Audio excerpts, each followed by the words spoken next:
Joy Breakfast, the nation's favourite rainbow breakfast show. Joanne has been a club staple in the queer club scene for decades, scoring an ARIA award for highest selling single of the year in 1999 and countless singles and performances since. She's got a brand new show kicking off tomorrow. Joanne, welcome to Joy Brekkie. Yay. Good morning. Good morning. Not me dancing to my own song. Oh, just joining the rest of us. Exactly. Now, Jackie has just celebrated 25 years with a brand new remix by Mind Electric, which is a remarkable achievement. Why do you think Jackie has been so enduring? Do you know what? I think when I was younger, I used to say, oh, it's a catchy song. You know, it's got a lot of hooks. There's something about it.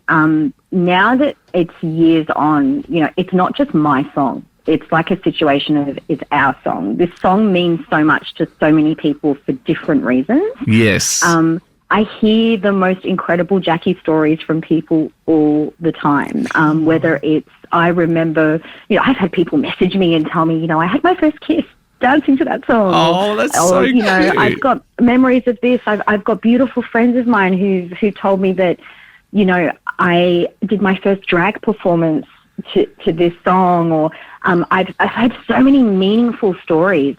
So it's been, I think that there's just something about this song that brings out a joy in people. Yes. And a connection. So performing it today means that much more. It's a very different experience to performing it, you know, at the age of like 19, 20, because, you know, at that age you're just like, woo, I'm here to bring the party, yeah. Whereas now it just means so much. It's really emotional, actually. As much as it's an uplifting song, I always walk off like feeling my heart is full. So it's, it's incredible. Wonderful. And did you get the opportunity to re-sing the vocals on the new version? Oh, absolutely. That was a must. Yes. A lot of people probably won't understand. Actually, maybe other singers will. I hear the original vocal, and even though it's me, I listen to it and go, oh my gosh, it's Baby Jojo, I can't. And so when, obviously, it was a must for me when, you know, not only did we slowed it down to more of a disco house beat, and I was like, this is the perfect opportunity to, you know, still pay homage and tribute to my original version, but I really wanted to sing it today. So there's a few inflections, a few like substitute notes, a few differences with the way I approach it. It's just a bit more true to how I sound today, but obviously I didn't want it to go too crazy with it because, you know, people like the original, so exactly. I have to be smart with it. But it was really weird actually getting behind the mic and recording it again, because I was behind the mic, and obviously I've been performing it live for so many years and I sing my lead vocal live, but to actually record the entire song with all my backing vocals, layering it, all my ad-libs from start to finish, it was like, wow, this is a trip. This is so cool. And Mind Electric is an amazing producer. Yes. Really talented producer, and you know what, all-round nice guy. It was such a positive experience. It's amazing when you get to collaborate with people who are on the right frequency with, you know, just really, really positive energy, but also when they just get the brief, you know, when they understand what you're trying to achieve and what you want. It was actually a really seamless process, I have to be honest. It just was so easy working with Mind Electric. Fantastic. Now, Joanne, speaking of disco, we know this is the direction that you're taking your music now, and I'm living for it. So has there been a pressure to release another, Jackie? Tell us about your new direction that you're taking.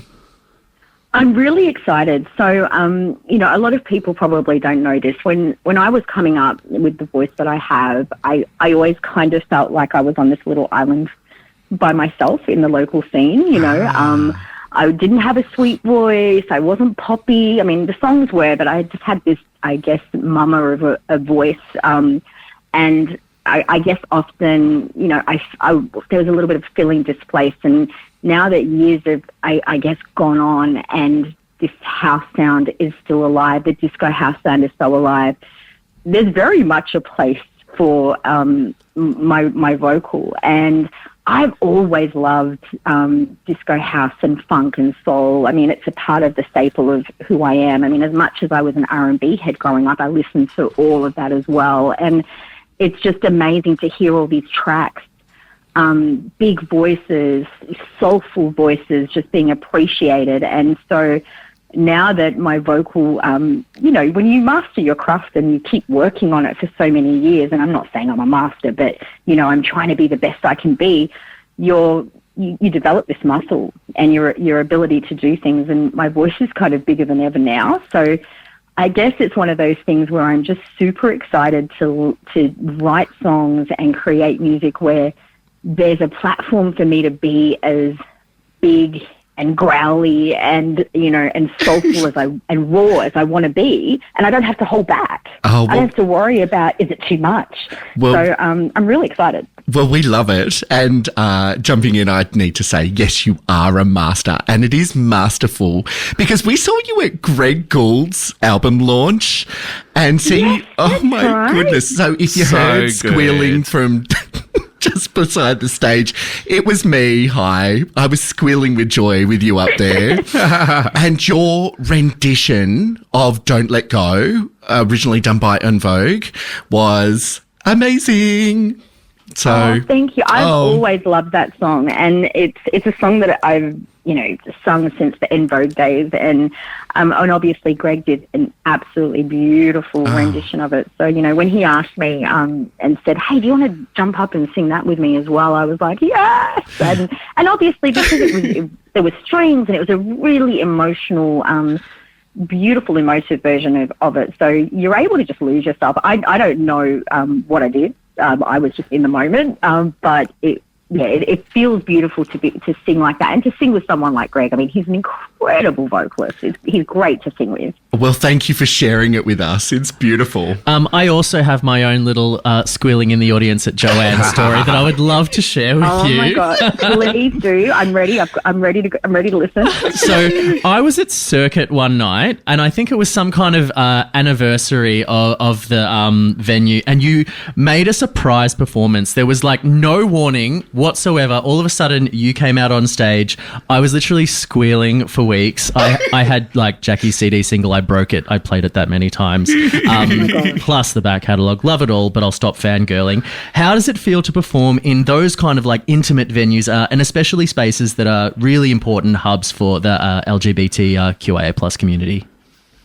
It's actually really overwhelming. I think I've said this before, and I just continue to tell people, I had no idea years ago the impact that my music had made, especially in the LGBTQIA community. I had no idea. Like, I had done the shows and things like that, but now, when I get to perform at beautiful places like Circuit, and feel that energy, and Circuit's great for that because everything's quite up close and personal, and everyone feels like they're within your reach, and you can sort of hear them and you can feel that energy. It's really an emotional experience, because you just realize, it's like, wow, something that I've done or something that I'm doing is really moving people. And that's why I do what I do. Like, I know my purpose in life. My purpose in life is to use the gift that God's given me and to bring joy and to just make people feel something. And I've been like that since I was a kid. I mean, I've been annoying my whole family since I was a child. Like, look at this smile. Look at this dance routine that I've just done. I've just always been that person. And I think it's a beautiful thing to be your authentic self and share your gift. But there is nothing more beautiful than feeling the emotion of other people are in that moment with you. Yeah. And you realize it's not just about me. We're in this together. Yes, I'm the person. Excuse me, I'm the person up here singing, I'm the person up here performing, but we're in this moment together. So it's a unity feeling, I have to say. And it's, you do the arenas and where there's thousands and thousands of people, and obviously that experience is epic, it's incredible. But, one thing I'll say to artists out there is, never underestimate how beautiful the smaller, more intimate performances can be. It should feel the same. and then some. Sure, which is the real absolutely. connection. You've got a brand new show that kicks off tomorrow. What can we expect from this show? If people want to check it out, how can they?